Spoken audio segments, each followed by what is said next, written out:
Ainda sobre a live de ontem, que ocorreu ontem entre mim e a Daniela, e que, de certa forma, houve complicações na transmissão, e por conta dessa transmissão precária, muitas pessoas reclamaram, né, e acusaram de que não estava me ouvindo e teve muita dificuldade de entender.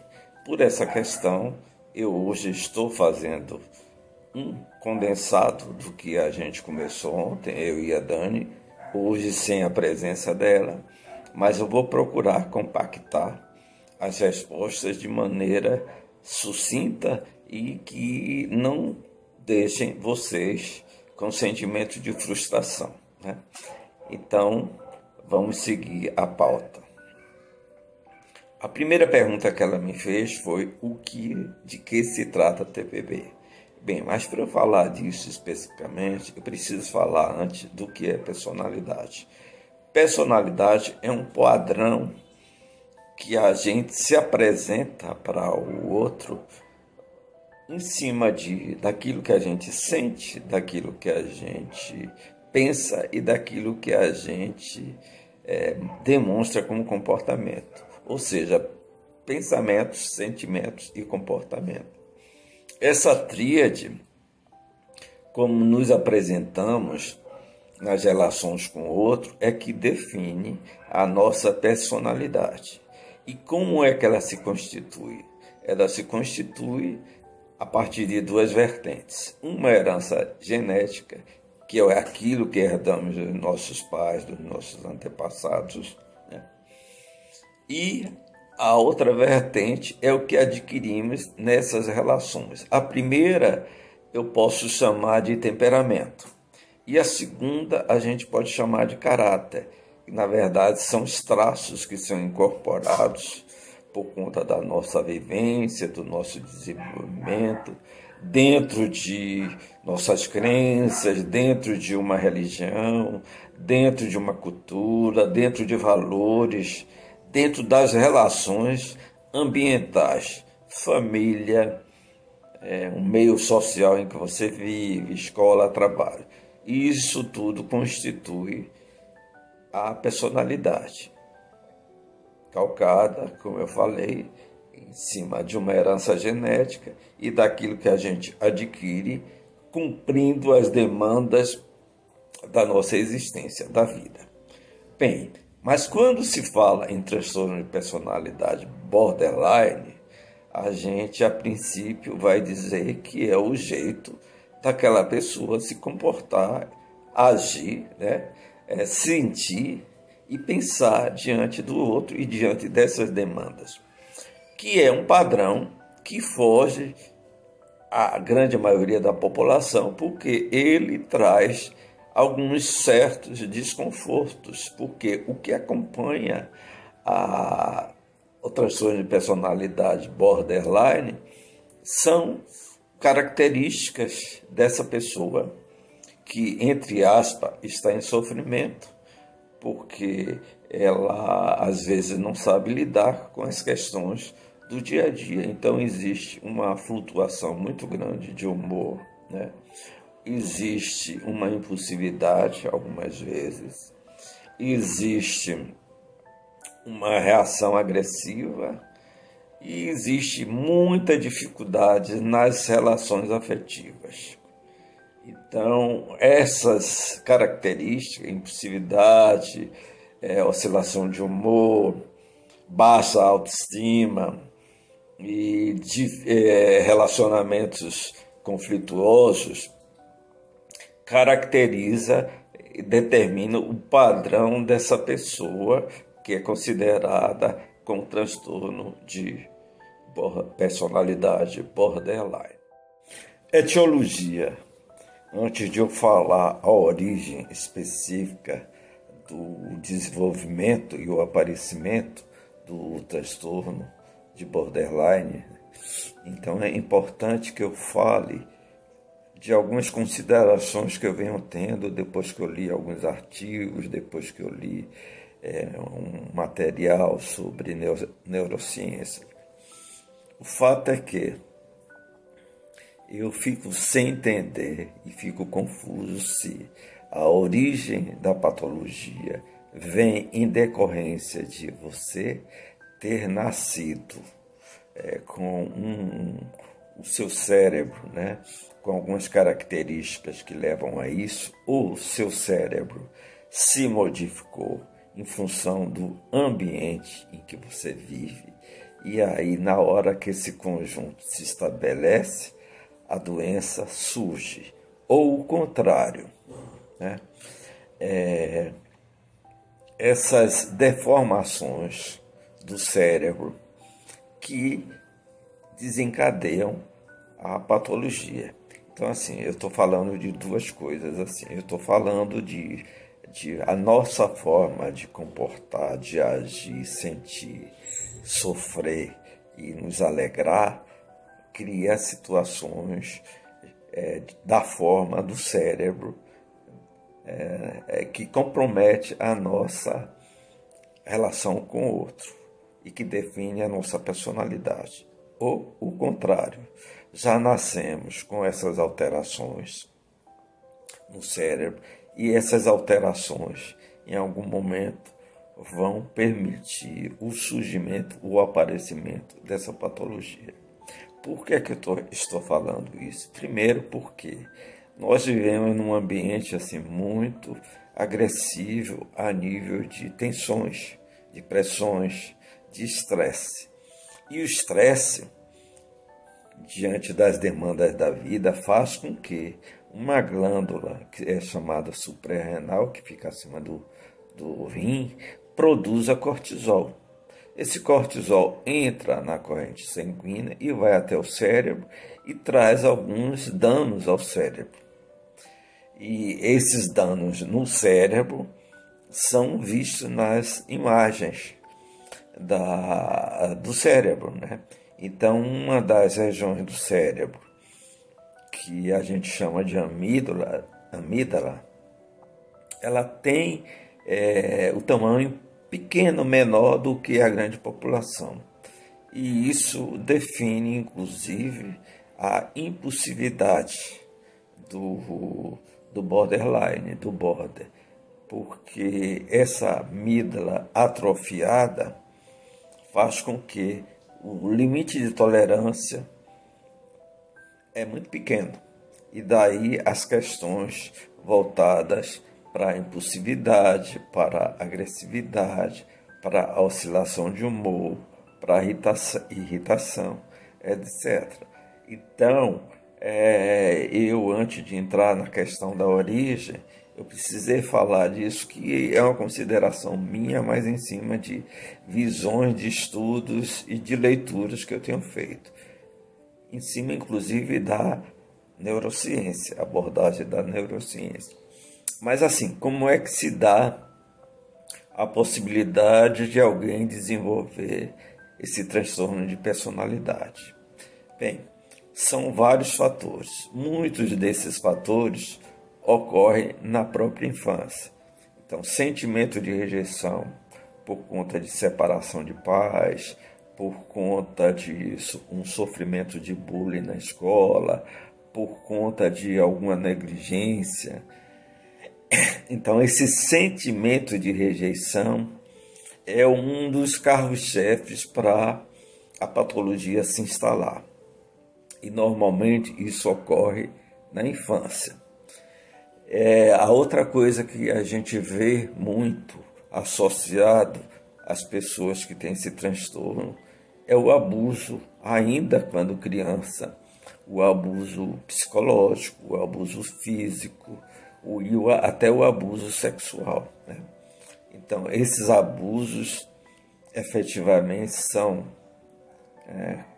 absorvidos como trauma e que em determinado momento da existência dessa pessoa eles vão ter um comprometimento para a formação dessa personalidade.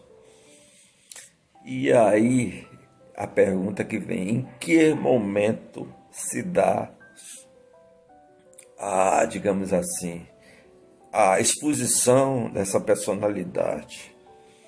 Eu diria que, pelos estudos, pelas pesquisas, pela psiquiatria, esses eventos que contribuem para o desenvolvimento da patologia, em via de regra, ocorre na adolescência ou na vida adulta, né? Mesmo que essa criança já tenha assim, alguns comportamentos que levam a pensar na possibilidade mas pensar na possibilidade como uma observação dos pais, né? Porque são atitudes, comportamentos que acontecem também em pessoas que não terá essa patologia. Crianças muito efusivas, né? Muito alegres, muito criativas, muito, digamos assim, polivalente, muito divertida, polivalente assim, a nível de interação com o outro, muita espontaneidade, muita alegria. Isso pode sinalizar uma característica do border, não como determinante, mas como algo para ser observado. Por que eu falo isso? Porque lá para frente a gente percebe na vida adulta e na adolescência que existe uma baixa autoestima na personalidade border, né? Por conta de que houve uma rejeição, né? Houve abusos, né? Houve situações aversivas que fizeram com que ela respondesse para o outro de uma forma bem social para se proteger.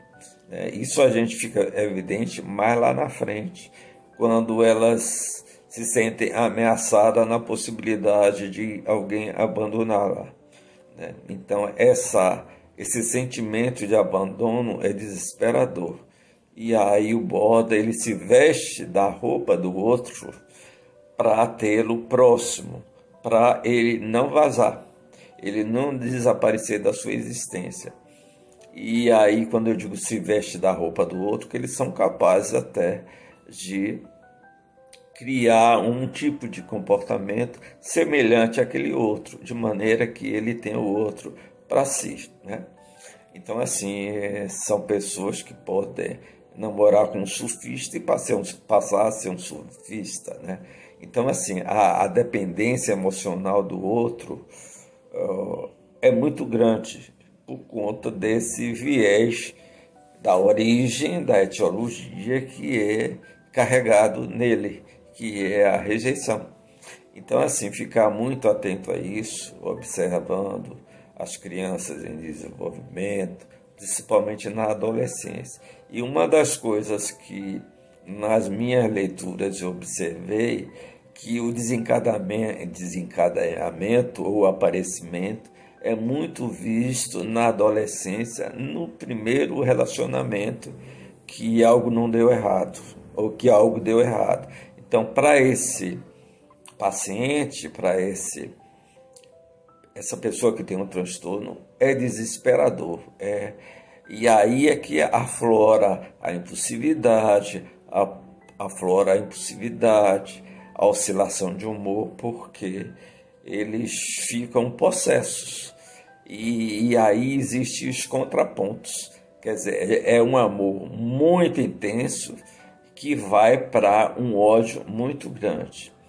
E quando eu estou falando isso, eu estou falando de uma característica do borderline, que ele é extremamente emocional, ele é muito emotivo. Eu diria assim que se a gente pudesse fazer um paralelo, em contraponto, o border é 100% emoção e o psicopata é 100% razão.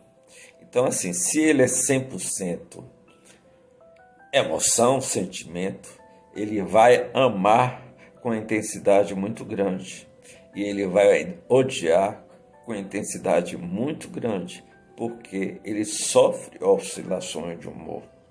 em função do que o outro traz na relação com ele, que às vezes até não é nem intencional, mas o border, como ele tem uma baixa autoestima, ele vai julgar o outro como abandonando ele ou saindo daquela relação, o que para ele, eu vou repetir, é desesperador. Então, assim, respondendo à questão da teologia, são fatos que ocorrem na infância que determinam o surgimento dessa patologia. E alguns desses fatos é a rejeição, é o abuso psicológico, físico e sexual, né? Associação de medicamentos com psicoativos, com drogas, álcool, o que pode ocasionar para essa pessoa que tem um transtorno de psicologia, de personalidade borderline. Também sobre isso eu preciso falar de algo. Substâncias, quando elas se misturam, ou seja, substâncias, psicofármacos, né? Os ansiolíticos, os estabilizadores de humor, os antidepressivos e os antipsicóticos, misturados com outras substâncias psicoativas, como o álcool, que é uma substância lícita, outras drogas. Então, isso pode potencializar e trazer um mal muito grande para essa pessoa, para o border. Além de potencializar alguns sintomas que são desagradáveis, que são características do border, como a agressividade, a irritabilidade, a oscilação do humor, a euforia, também podem comprometer a sua a forma de pensar, no sentido de promover até, digamos, situações psicóticas, como escutar vozes, falas, né? Então, isso não é comum, mas a mistura de substâncias pode ocasionar esse tipo de coisa. Então, é vetado a utilização de substâncias psicoativas no momento que a pessoa se encontra em tratamento, principalmente porque pode ocorrer potencialização com consequências graves. Agora é preciso que se diga o seguinte: normalmente o border ele sofre muito com a sua patologia, eles têm consciência do seu sofrimento, eles têm consciência da dor que está causando ao outro no momento de uma irritação, no momento de uma flutuação de humor, de comportamento, no momento de agressividade. Como eles são extremamente emoção, então eles são levados por esses impulsos e eles não têm controle, eles expressam todo essa raiva, todo esse rancor, e aí surta, né? Então temos as situações de surto, mas que no outro momento eles se encontram num arrependimento muito grande. Eu estou trazendo isso para dizer a vocês que o border ele tem consciência dessas oscilações, dessas características aversivas todas que acompanham o transtorno. E que por fato deles se sentirem muito mal diante dessas características, eles recorrem a outra substância até para anestesiar. E a principal dela, a mais comum, é o álcool. Então, assim, só para a gente entender que recorrer a uma substância dessa é também uma forma de aliviar a sua dor. Só que o tiro pode sair pela culatra, até mesmo porque há uma tendência muito grande que a mistura de substâncias podem potencializar desajustes mais críticos a nível de comportamento. Então, assim, é vetado a combinação de substâncias no momento que o border tem um acompanhamento e utiliza de substâncias psicoativas junto com as psicofármacos, correto? Tem cura? Não. Jeito de viver é um padrão que você tem diante das demandas da vida, nas relações que você se encontra.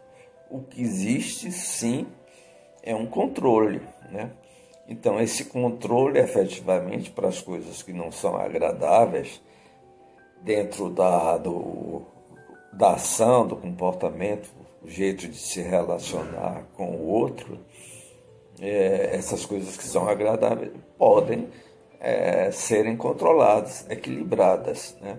E aí eu já adianto o tratamento, né? Eu diria que o carro-chefe para esse tratamento é a psicoterapia, e a psicoterapia na abordagem cognitivo-comportamental. Lembra que no início da nossa fala aqui, a primeira questão eu falei que a personalidade se constrói e que é a forma que a gente se apresenta para o outro em cima de uma tríade: sentimento, emoção e comportamento. Ou seja, pensar, sentir e agir. E a terapia cognitivo-comportamental vai reconfigurar a sua cognição de maneira que você vai modificar esses pensamentos disfuncionais, vai, por tabela, sentir de forma diferente por conta de alteração no pensamento e, por tabela, mais uma vez, a forma de se comportar. Então, assim, a teoria, a abordagem cognitiva comportamental, para mim, apesar de todas as abordagens convergirem para o mesmo resultado, que é tornar a pessoa bem, mas a cognitiva comportamental, ela usa técnica e tem uma eficácia cientificamente comprovada. Então, essa é a minha recomendação. Então, juntar a terapia, a psicoterapia, aos fármacos que são administrados pelo psiquiatra e vai ser dosado e especificado qual em função do quadro que esse border apresenta, né? No decorrer da sua existência, na sua história de vida. Ok? Então, assim, não se furte a um tratamento, né? E se é tratamento, essa busca por o tratamento, vem principalmente por conta dessas pessoas que estão em torno desse paciente, né? Observando essas flutuações, e aí ele é a primeira pessoa a sugerir ou a encaminhá-lo para um profissional de saúde que vai diagnosticá-lo e, em seguida, passar para o segundo momento, que seria o tratamento, com uma psicoterapia e com administração de medicamentos específicos. Perguntam se bipolar é a mesma coisa de border. Não, não é.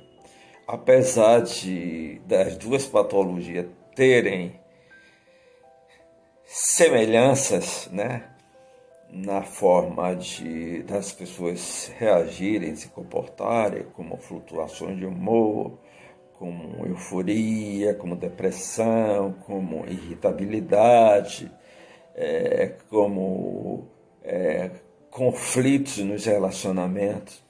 Apesar de existir uma semelhança muito grande na estrutura do bipolar e do border, mas as fases ocorrem de forma demarcadas.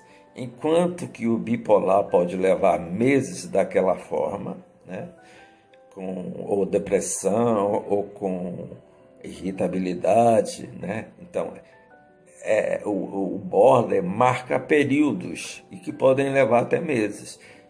Aliás, o bipolar marca períodos que podem levar até meses, diferente do border, que no mesmo dia ele pode sentir isso tudo, pode sentir todas as características, né, de pensamentos, sentimentos e comportamentos aversivos, não funcionais, né, que se apresenta de uma hora para outra, né, e num espaço de tempo muito pequeno.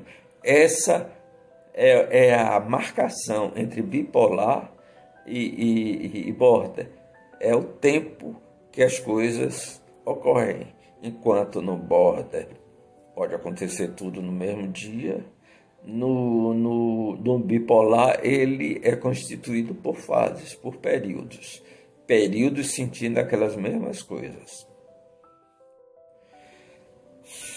Como funciona a terapia? Já falei, nós vamos trabalhar o border alterando a sua estrutura de cognição a nível de sentimentos, pensamentos e comportamento. Mas, além disso, existe uma pergunta que eu achei interessante. O border ele pode trabalhar, ele pode se relacionar. Como é o relacionamento do border? Como é que funciona esse parceiro para o border? Bem, quanto ao trabalho, eu diria o seguinte, que é importante a empresa ter conhecimento dessa patologia, porque em alguns momentos ele vai precisar não ir ao trabalho mesmo, no momento de surto, né, de baixa, de emotiva, né, dentro do padrão normal.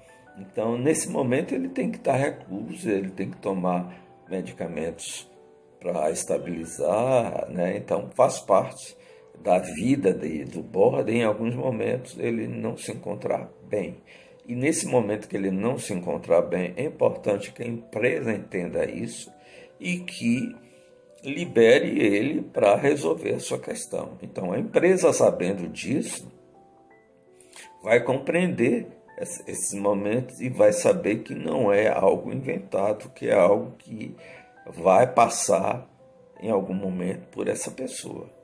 Então, essa consciência é muito importante para ele se sentir seguro no momento que ele se lança a possibilidade de trabalhar numa empresa. Ok?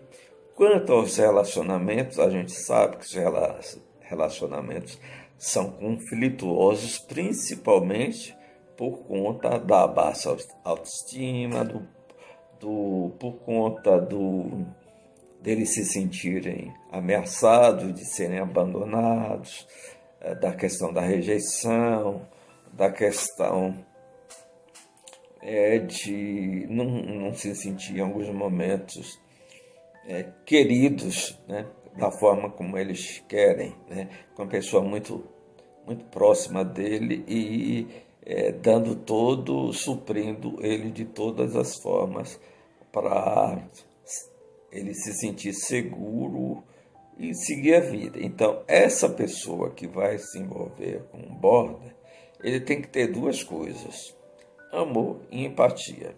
E, principalmente, conhecimento dessa patologia. Porque se ele tem conhecimento da patologia, ele tem um amor por aquela pessoa, gosta dela, e tem uma empatia, ele vai compreender esses momentos de oscilações, esse momento de agressividade, não entender isso, não colocar as coisas ao pé da letra, entender que não é algo intencional, faz parte do jeito do border viver, por conta da sua origem, da etiologia que configurou essa patologia. Então, assim, é preciso que ele entenda essa questão de agir, de se comportar no mundo, para a relação evoluir bem, né?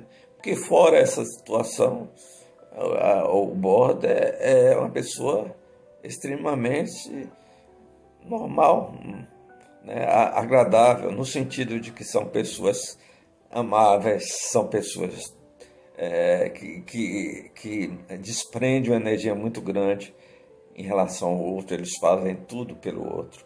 Eles são muito sentimentais, eles são criativos, eles são divertidos. Então, assim, tem muitos aspectos positivos na personalidade border.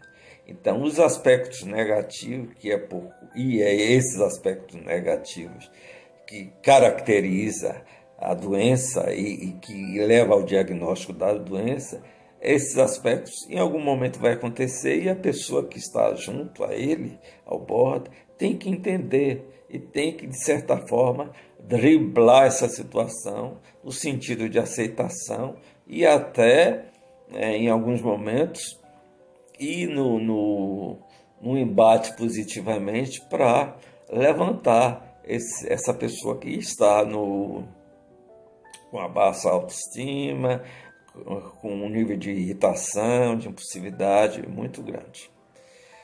Em relação aos familiares, eu diria que esse conhecimento também da patologia é muito importante para eles perceberem que em algum momento o border ele vai se desestabilizar e ele vai precisar ser amparado, cuidado, né? Então é muito importante essa percepção para não julgar, para não condenar e não achar que aquela pessoa é um mau caráter, que aquela pessoa é um arbitrário, que aquela pessoa é má. Não, nada disso. Todos esses elementos que ocorrem na personalidade border não é intencional, né? Então é preciso ter esse olhar empático, esse olhar de entender, e até mesmo porque você entendendo e compreendendo isso, você vai se policiar e você vai ter um exercício para saber colocar as palavras numa conversa qualquer, numa conversa comum com o border, porque palavras podem levar eles à interpretação errônea, que pode não ser, a princípio, nada intencional do outro. Então, esse sentimento de ficar fiscalizando o que a gente fala para o border no ambiente que ele vive, sendo pai, mãe, irmão, amigos, é muito importante. E é importante essas pessoas terem um conhecimento, estudar um pouco o que é a patologia, para elas lidarem com esses momentos que não são agradáveis e que merecem muito uma abnegação, uma aceitação, uma tolerância e até um olhar, né, de empático para o outro. Ok? Eu espero que eu tenha contribuído, né, com essas informações e fechado aqui o meu condensado para eliminar as frustrações daquelas pessoas que me escreveram dizendo: Rubem, eu não escutei nada do que você falou, eu não compreendi porque estava havendo muita oscilação do áudio. Então, espero que agora eu satisfaça de alguma forma, não totalmente, mas parcialmente, até mesmo porque não houve a interação com a Daniela, mas eu acredito que eu condensei os principais tópicos que foram abordados na live. Ok? Então desejo que vocês sintam-se satisfeitos e menos frustrados. Até a próxima.